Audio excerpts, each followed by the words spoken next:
Assalamualaikum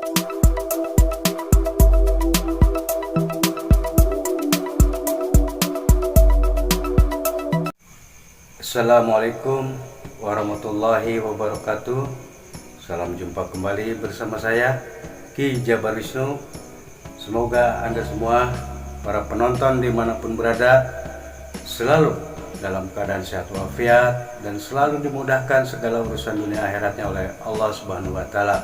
Amin, Allahumma amin. Pada kesempatan ini, izinkan saya ingin bercerita kembali mengenai pengalaman misteri yang saya alami, yang dikemas dalam sebuah video dan saya beri judul Mendapatkan Harta Gaib, yang terdiri dari 32 peti emas batangan dan 40 dus besar uang ratusan ribu rupiah. Bagaimana kisahnya? Silakan simak videonya baik-baik supaya tidak salah paham. Selamat menyaksikan. Seperti biasa, marilah kita melakukan sholawat Nurjati secara bersama-sama. Saya harapkan semoga pemirsa dimanapun berada jangan bosan-bosan untuk selalu bersholawat. Allahumma sholli wa sallim wa barik ala sayyidina Muhammadin nuri zati wa siri sari Zahiril asma'i wa sifati wa ala alihi wa sahbihi wa salim. Kejadiannya sekitar 15 tahun yang lalu, pemirsa. Saat itu saya posisi sudah berada di Jakarta. Dan saat itu sekitar jam 1 siang saya kedatangan tamu, yaitu saudara dari kampung, ya dari Cirebon. Dan beliau sendirian. Maksud kedatangannya itu ingin menanyakan sebuah keraguan yang ada dalam hatinya. Ya, beliau bercerita, katanya saudaranya itu di kampung di Cirebon itu mendapatkan harta goib atau hibah dari beberapa kerajaan. Konon katanya satu dari kerajaan siluman yang ada di Cigobang itu sendiri. Terus kedua katanya dari Keraton Cirebon.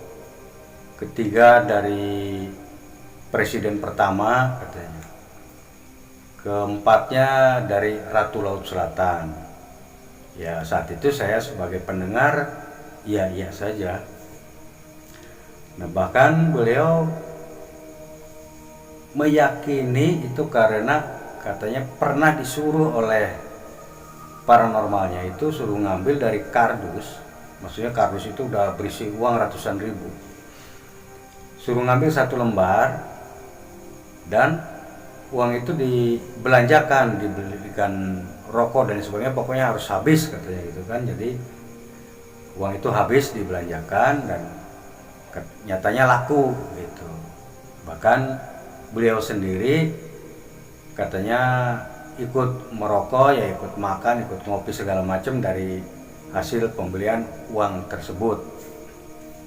Beliau itu meyakini bahwa harta goib tersebut baik berupa emas maupun berupa uang itu yakin akan sempurna, akan jadi 100% karena beliau sudah mencicipi dari uang tersebut. Nah, tapi kenapa beliau datang ke saya saat itu? Beliau hanya ingin meyakinkan saja keyakinannya. Benar tidak katanya menurut pendapat saya bahwa itu akan sempurna.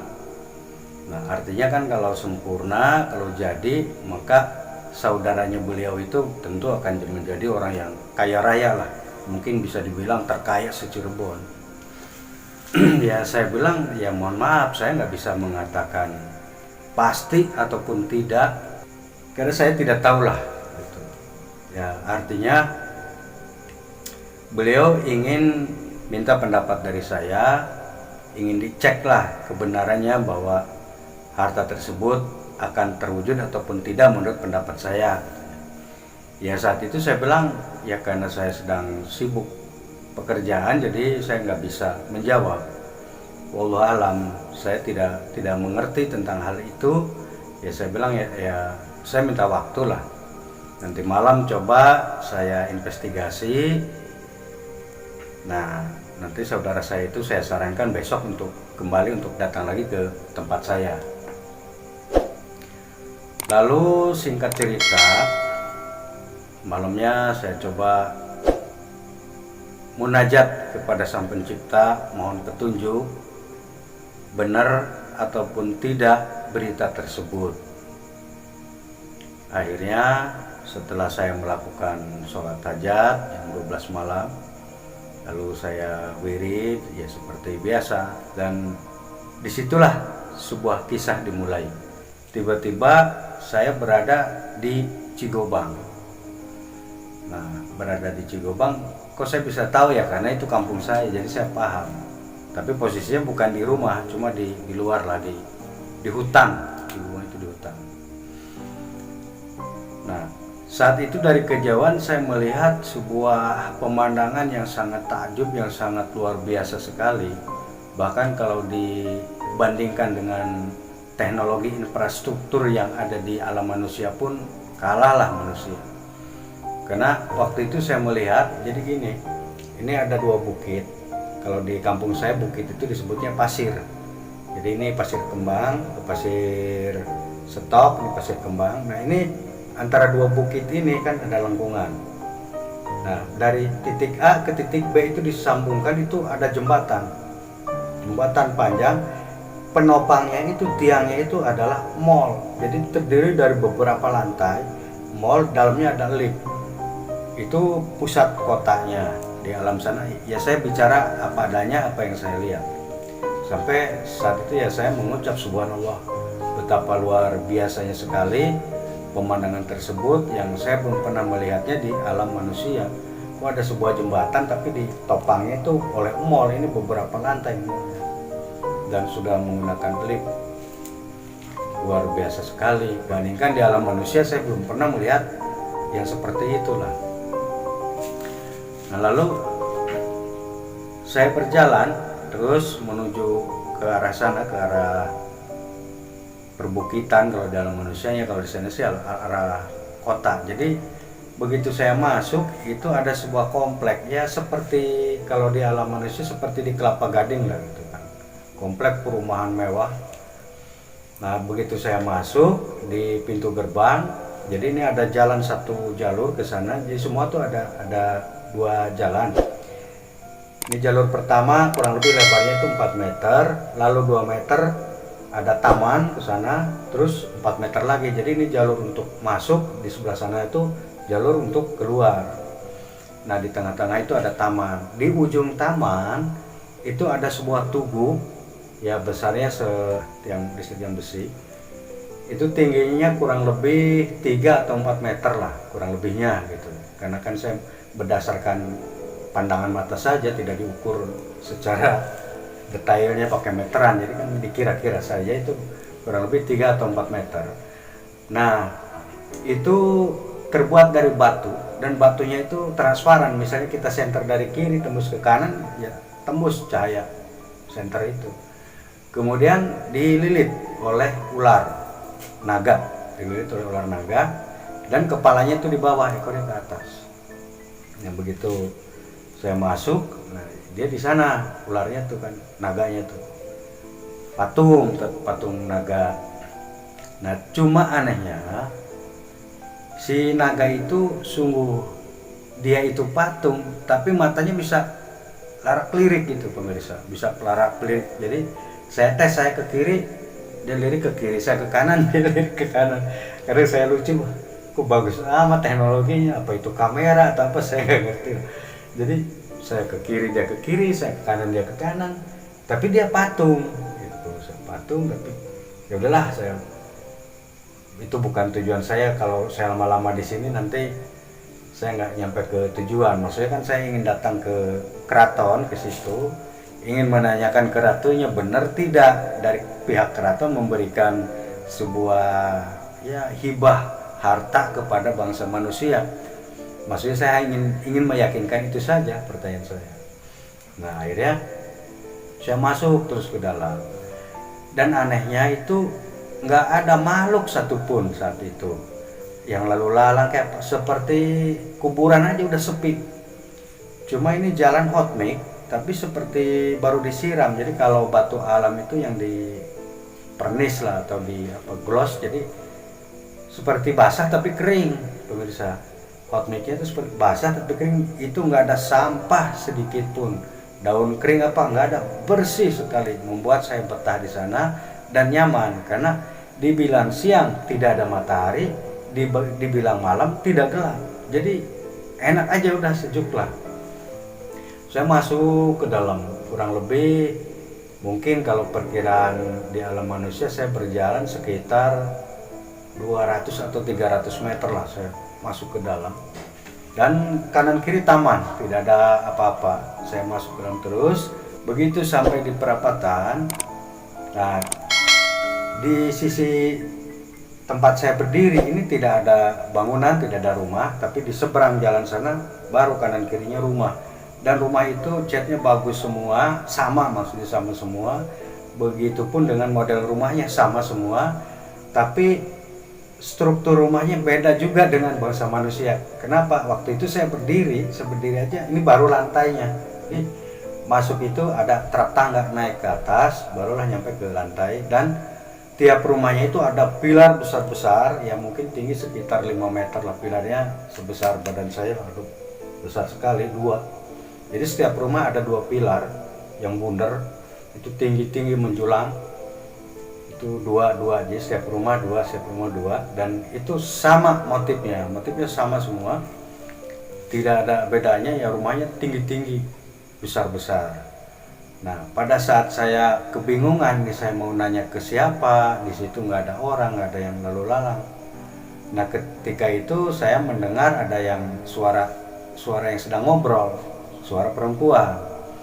Akhirnya saya dekati, ternyata ada rumah di hook itu yang di sebelah kanan. Akhirnya saya nyebrang ke sana, terus saya naik tangga, saya pelan-pelan, dan itu pintunya kebuka sedikit, bisa kebuka sedikit, dan mungkin sejengkal lah pintunya kebuka, jadi kebuka sejengkal. Saya ngintip, misalnya ini pintu, saya ngintip di balik pintu gitu. Jadi ke dalam saya melihat, dan di dalam itu ada ibu-ibu semua, ya kurang lebih 9 orang, sedang pada duduk-duduk, sedang ngobrol ya, terala-terili, kakak cekikik ya, pada ketawa-ketawa segala macam. Dan anehnya itu saya mantau itu mereka semuanya badannya itu gemuk semua, dan yang namanya perhiasan itu semuanya pakai lah. Dari obrolannya itu bahwa di alam sana, di alam mereka, kalau di alam manusia begini maksudnya, ketika orang banyak emasnya, itulah yang istilahnya dihargai, dihormati, disanjung-sanjung. Nah di sana tidak, pemirsa, justru yang rambutnya model baru, stylenya baru lah, rambutnya model apa. Nah itulah baru yang disebut jempol atau yang dibilang hebat lah. Nah yang lucunya ini, badannya manusia, gemuk-gemuk gitu, tapi kepalanya, wajahnya itu beda. Ada yang wajah monyet, ada yang wajah anjing, ada yang babi, ada yang wajah kuda. Nah yang paling banyak itu wajah monyet dan wajah babi.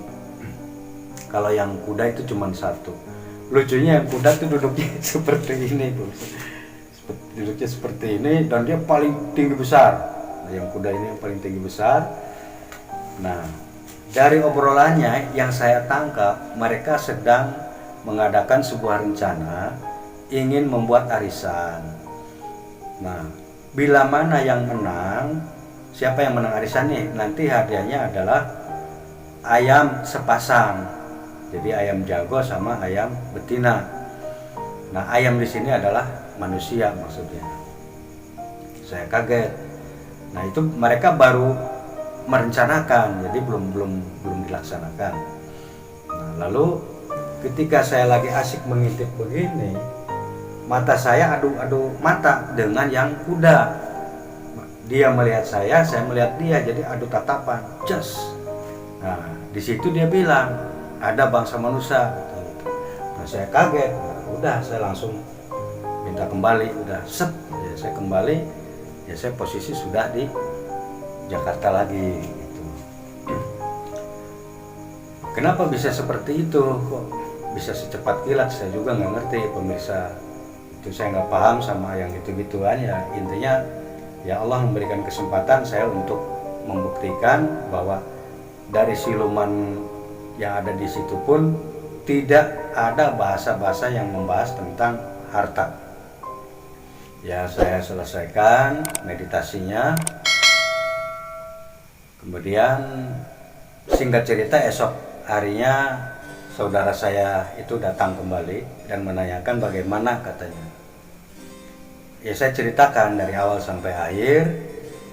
Lalu kesimpulannya bahwa dari pihak kerajaan siluman Cigoba nggak ada yang membahas tentang harta yang dihibahkan ke bangsa manusia. Bahkan pembahasan di sana justru malah mau bikin arisan, saya bilang itu. Jadi itu bohong, berarti bukan dari sana ya.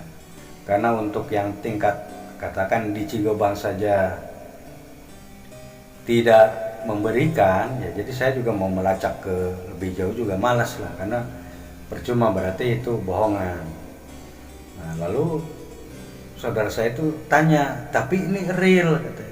Ini ada barangnya, kata saya megang, saya ikut mindah-mindahin segala. Kata.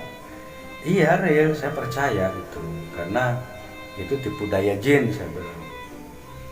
Nanti begini, kata paranormalnya itu 40 hari akan sempurna. Tunggu 40 hari, saya bilang. Kalau sudah 40 hari nanti, maka kalau tidak musnah, tidak hilang tanpa jejak, nanti yang namanya emas akan menjadi batu cadas. Yang namanya uang kardusan itu akan menjadi daun kering. Saya bilang gitu, karena itu tipu daya jin. Itu pun kalau ada, kalau misalnya tidak ada ya hilang musnah. Jangan percaya dengan tipu daya jin, saya bilang. Nah, singkat cerita, setelah 40 hari menurut perhitungannya, nah saudara saya itu telepon lagi ke saya, dia udah di kampung di sana, saya masih di Jakarta waktu itu. Dia mengatakan bahwa benar apa yang saya katakan, bahwa emas berubah menjadi cadas dan uang itu sebagian hilang, sebagian jadi daun kering gitu. Ya sudah ya, saya bilang dari awal saya katakan bahwa udah mending kerja saja, yang lain nggak usah ngarepin yang seperti itulah, kecil yang penting halal, nggak usah kita terlalu ambisi ke duniawi yang pada akhirnya akan mencelakakan diri kita. Apa artinya kita bahagia seolah-olah bahagia di dunia, padahal sebenarnya itu fata morgana saja. Orang lain saja melihat kita banyak harta dan sebagainya seolah-olah bahagia, padahal sesungguhnya hakikatnya dia sengsara. Saya tahu rahasianya kok, orang-orang yang nyupang yang apa, tampak dari luarnya bahagia, senang, aslinya batinnya itu sengsara, pemirsa. Jadi lebih baik kita nikmati, syukuri saja apa yang rezeki kita dapatkan, walaupun kecil, yang penting berkah, yang penting halal. Buat apa kita bergelimang dengan harta yang pada akhirnya di akhirat sana kita akan mendapatkan siksa dan kekal abadi dalam kesengsaraan. Sengsaranya kita di dunia paling 63 tahun, mentok-mentok 100 tahun lah, taruh itu hebatnya. Ya setelah itu kan selesai. Tapi kalau di akhirat itu kan sepanjang masa, kekal abadi sengsaranya.